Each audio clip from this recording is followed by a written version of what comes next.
Telegram ॲपद्वारे 6.5 लाखांची फसवणूक केल्याबद्दल अनोळखी महिलेविरुद्ध MIDC पोलीस ठाण्यात गुन्हा दाखल करण्यात आला। याबाबत हकीकत अशी, दिनांक 3 फेब्रुवारी 2025 ते 2 एप्रिल 2025च्या दरम्यान सोलापुरातील एकता नगर इथं आरोपी महिला Hamelatha Telegram ID @A456 ABWRT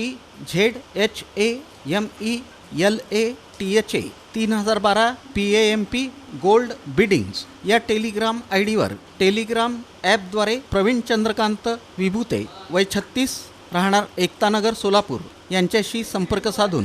PAMP gold बिडिंग्समध्ये गुंतवणूक करण्यास सांगून जादा नफा मिळवून देतो असं भासवून त्यांचा विश्वास संपादित करून वेगवेगळ्या खात्यांवर ऑनलाईन रक्कम भरण्यास भाग पाडून 6,42,872 रुपयांची आर्थिक फसवणूक केली म्हणून अनोळखी महिलेविरुद्ध MIDC पोलीस ठाण्यात गुन्हा दाखल करण्यात आला। अधिक तपास पोलीस निरीक्षक खोमणे हे करतायत।